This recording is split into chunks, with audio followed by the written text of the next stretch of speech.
भी आप सभी का मैं अपने मंजिल सक्सेस मैनेजर में स्वागत करता हूं। उम्मीद करता हूं कि आप सब बहुत अच्छे होंगे। जैसे कि आप जानते हैं केमिस्ट्री की क्लास है, हम लोग 3 चैप्टर केमिस्ट्री के, अप्लाइड केमिस्ट्री के सॉल्व कर चुके हैं और डिस्कशन कर चुके हैं। आज हम चौथा चैप्टर देखेंगे जिसका नाम है विद्युत रसायन। ये पॉलिटेक्निक फर्स्ट सेमेस्टर के सब्जेक्ट की क्लास है और वैसे तो केमिस्ट्री इंटर फिजिक्स में भी है, इंटर में और हाई स्कूल में भी है फिजिक्स केमिस्ट्री। ठीक उसी तरह से केमिस्ट्री की भी क्लास है, इंटर में भी सब्जेक्ट हैं, तो उसके लिए भी ये काम आएगा। तो कोई भी इस वीडियो को देख सकता है। बहुत शानदार सेशन होने वाला है, बहुत अच्छे से आपको समझ में आएगा। चलिए शुरू करते हैं आज का टॉपिक। उम्मीद करता हूँ कि आज का टॉपिक समझ में आया आपको। मेहनत करते रहिए। शुरू करने से पहले गुजारिश है कि इस वीडियो को ज़्यादा से ज़्यादा शेयर करें, लाइक करें, कमेंट करें। और जो मेरे चैनल में नए विजिटर हैं उनसे गुजारिश है कि मेरे चैनल को सब्सक्राइब कर दो, बेल आइकन ऑन कर दे ताकि उनको नोटिफिकेशन मिलती रहे। चलिए शुरू करते हैं आज का टॉपिक। तो रेडॉक्स अभिक्रियाएं क्या होती हैं? तो ऐसी अभिक्रियाएं जिसमें ऑक्सीकरण एवं अपचयन की क्रिया साथ साथ होती है, रेडॉक्स अभिक्रिया कहलाती है। रेडॉक्स अभिक्रिया के अंतर्गत वे सब रासायनिक अभिक्रियाएं सम्मिलित होती हैं जिनमें परमाणुओं की ऑक्सीकरण अवस्थाएं बदल जाती हैं। यानी कहने का मतलब ये है कि उनमें परमाणु की जो ऑक्सीकरण अवस्था होती है वो बदल जाती है। सामान्यतः रेडॉक्स अभिक्रिया के अभिकर्मक के परमाणुओं के बीच इलेक्ट्रॉनों का आदान प्रदान होता है। यानी कि जब रेडॉक्स अभिक्रिया होती है तो रेडॉक्स अभिक्रिया में जो परमाणु होते हैं, तत्वों के परमाणु, उनके बीच इलेक्ट्रॉनों को क्या होता है? आदान प्रदान होता है। जैसे CuSO4 है, समझिएगा। जैसे आपका CuSO4 है प्लस Zn यानी कॉपर सल्फेट और जिंक, तो ये क्या बन जाएगा आपका? जिंक सल्फेट और कॉपर। बात समझ में आ रही है? जहाँ Zn तथा Zn सल्फर का ऑक्सीकरण, यानी कहने का मतलब इसमें क्या है, इसमें इलेक्ट्रॉनों की कमी हो रही है। देखिए यहाँ पे क्या है कि इलेक्ट्रॉन पूरे हैं, यहाँ पे क्या है, अगर हम इसको तोड़ते हैं तो क्या हो जाएगा, ये 4+ में चेंज हो जाएगा ये, और ये SO4- में आ जाएगा। बात समझ में आ रही है? क्या हो जाएगा? माइनस में आ जाएगा। तो ये जो माइनस में है क्या हो, इसमें 4 इलेक्ट्रॉन क्या हो जाएगी? कमी हो जाएगी, इसलिए इसका ऑक्सीकरण हो गया है। और अगर हम CuSO4 की बात करते हैं, ऐसे समझिए, अगर हम CuSO4 और कॉपर की बात करते हैं तो इसका क्या होता है? अपचयन होता है, क्योंकि इसमें इलेक्ट्रॉन कम होते हैं। यानी कि जिसमें इलेक्ट्रॉनों की संख्या बढ़ेगी वो आपका अपचयन होगा, और जिसमें ऑक्सीकरण की संख्या घटेगी वो आपका ऑक्सीकरण होगा। ठीक है। ठीक इसी तरह से आपका ये एग्जाम्पल भी है, दूसरा वाला भी।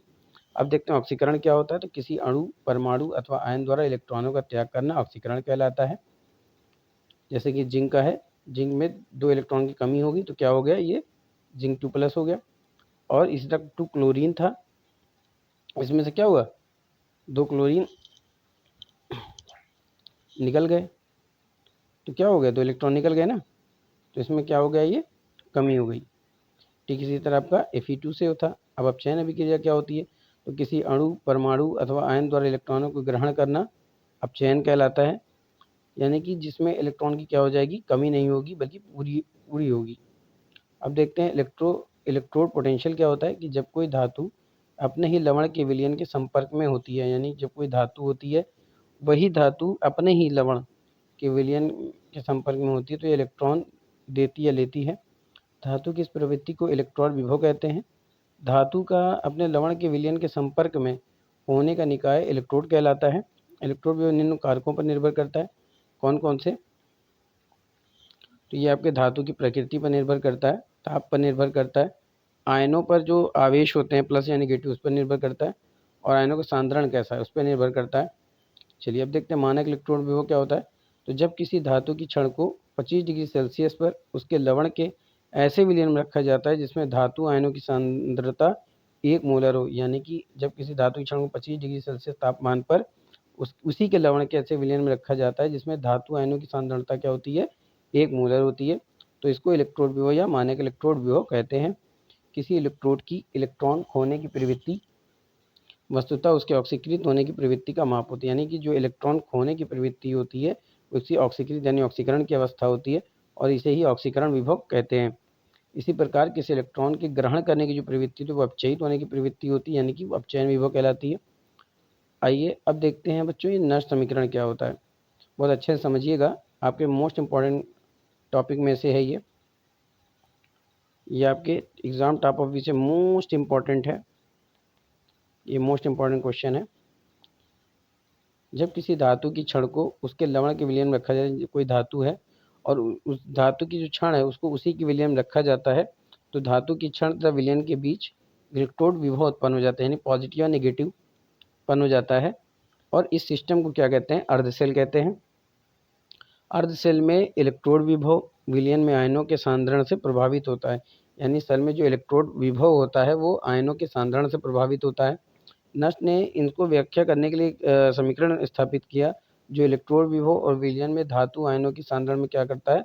संबंध को दर्शाता है। मान लीजिए कोई एक आदर्श सेल अभिक्रिया है जिसमें n क्या है? एक धातु आयन है और उसमें n एक इलेक्ट्रॉन है, इलेक्ट्रॉनों की संख्या है, हमें इस पे एक प्योर धातु है, यानी मान लीजिए यहाँ से धातु आयन था, इसने क्या किया कि नंबर ऑफ इलेक्ट्रॉन्स इसमें क्या हुए? जुड़ गए, तो क्या हो गया? प्योर धातु बन गया। अब जब प्योर धातु बन गया तो ये क्या बना? E is equal to E0 plus 2.303 RT log Mn plus upon में m, यानी परंतु ठोस की सांद्रता क्या होती है? 1 मोल ली जाती है। यदि जो सांद्रण होता है अगर उसकी वैल्यू 1 ली जाती है तो यानी m बराबर क्या होगा? 1। तब हम देखते हैं क्या होता है। जैसे अगर m बराबर 1 कर देते हैं तो हमारा क्या हो जाएगा? 2.303 RT लॉग Mn प्लस हो जाएगा ये। अब इस समीकरण में कहते क्या क्या हैं, किसको क्या कहते हैं उसको समझ लेते हैं। आइए देखते हैं। तो जो आपका E होता है वो इलेक्ट्रोड विभव, इसको मापते हैं वोल्ट में। जो E0 होता है वो आपका मानक इलेक्ट्रोड विभव होता है, इसको भी वोल्ट में मापते हैं। जो गैस नियतांक होता है यानी R, इसकी जो वैल्यू होती है वो कितनी होती है? 8.314 जूल कैलोरी मोल। T क्या होता है? आपका परम ताप होता है। F क्या है? आपका फैराडे, जिसका मान होता है 9500 कूलाम। N आपका होता है इलेक्ट्रोड पर मुक्त इलेक्ट्रॉनों की संख्या, और जो M प्लस धातु आयनों का मोलर सांद्रण होता है। अतः यह स्पष्ट होता है कि स्थिर ताप पर, यानी अगर टेम्परेचर कांस्टेंट है या स्थिर है, तो किसी धातु का इलेक्ट्रोड विभव विलयन में उसके आयनों के मोलर सांद्रण पर निर्भर करता है। अगर ताप स्थिर है तो धातु का जो इलेक्ट्रोड विभव होगा वो विलयन के आयनों के मोलर सांद्रण पर निर्भर करता है।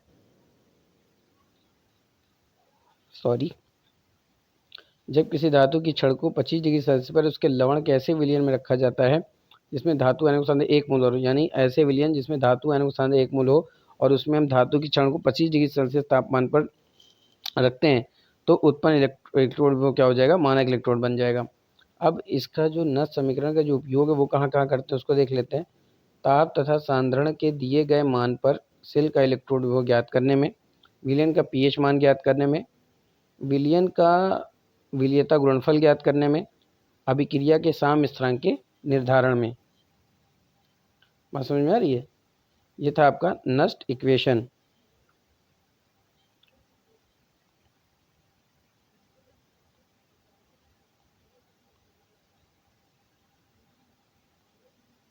आइए देखते हैं विद्युत अपघटनी सेल क्या होता है। विद्युत अपघटित सेल वह सेल होता है जिसमें विद्युत ऊर्जा का उपयोग रासायनिक अभिक्रिया करने में किया जाता है, यानी एक ऐसा सेल होता है जिसमें विद्युत ऊर्जा का उपयोग किसमें करते हैं? रासायनिक अभिक्रियाओं करने के लिए किया जाता है। इसमें विद्युत अपघटनी टैंक में एक विद्युत अपघट लेते हैं, या गलित अवस्था यानी गलित अवस्था में हो या फिर लिक्विड फॉर्म में हो। इसमें 2 धातु की छड़ को क्या कहते हैं? डुबो देते हैं, जिन्हें इलेक्ट्रोड कहते हैं। इन छड़ों को बैटरी के पोल से जोड़ देते हैं। पॉजिटिव आपके इलेक्ट्रोड पॉजिटिव टर्मिनल से, नेगेटिव टर्मिनल आपके नेगेटिव टर्मिनल से जुड़ता है, और जो पॉजिटिव टर्मिनल वो आपका एनोड कहलाता है, जो नेगेटिव होता है वो आपका कैथोड कहलाता है। करंट प्रवाहित करने पर रासायनिक अभिक्रियाएं होती हैं, यानी देखिए, आइए समझते हैं। देखिए ये आपका दिखाया गया है, ये आपका विद्युत अपघट भरा हुआ है, ये आपके 2 इलेक्ट्रोड भरे हुए हैं, एक आपका एनोड है और आपका कैथोड। इसको हमने क्या किया है? एक बैटरी से जोड़ दिया है। इसको हमने क्या किया है? एक बैटरी से जोड़ दिया है, और इसमें जैसे ही प्रोसेस होता है, वोल्टेज मिलती है, 2 आयनों में टूट जाता है। पॉजिटिव जो होता है वो नेगेटिव साइड में जाने लगता है, जो नेगेटिव साइड है वो पॉजिटिव साइड में जाने लगता है, और वो क्या बन जाता है? एक पोटेंशियल बन जाता है, जिसको क्या कहते हैं? इलेक्ट्रोड। बात समझ में आ रही है? चलिए अब देखते हैं विद्युत रासायनिक सेल या गैल्वेनिक सेल क्या होता है। तो विद्युत रासायनिक सेल एक ऐसा सेल होता है जिसमें रासायनिक ऊर्जा को विद्युत ऊर्जा में बदला जाता है। गैल्वेनिक सेल में दो अलग अलग धातु के इलेक्ट्रोड होते हैं जो उन्हीं धातु के लवणों के विलयन में डूबे रहते हैं। ये विलयन लवण सेतु द्वारा परस्पर संपर्क में यानी जिसके द्वारा जुड़े होते हैं, यानी बैटरी के द्वारा। इन इलेक्ट्रोडों के धातु के तार से जोड़ने पर इलेक्ट्रोडों पर ऑक्सीकरण अपचयन की अभिक्रियाएं होती हैं। यानी जो इलेक्ट्रोड एक तरफ ऑक्सीकरण होगा और एक तरफ अपचयन, जिस कारण विद्युत धारा का प्रवाह होता है। इस प्रकार प्रत्येक इलेक्ट्रोड एक अर्ध सेल के रूप में व्यक्त होता है। डीएनएल सेल एक विद्युत रासायनिक सेल होता है।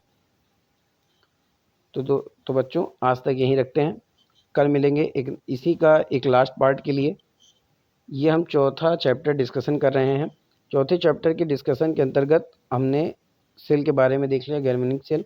कल हम डिस्कशन करेंगे डीएनएल सेल के बारे में और हम देखेंगे नस्ट समीकरण कहाँ कहाँ फॉलो होता है। क्योंकि वीडियो ज़्यादा लंबी हो जाएगी इसलिए। ये देखिए,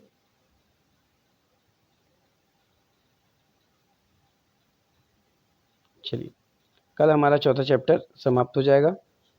उम्मीद करता हूँ कि आज का सेशन आपको पसंद आया होगा। वीडियो को लाइक करें, कमेंट करें। कल मिलते हैं नए टॉपिक के साथ। तब तक के लिए थैंक यू।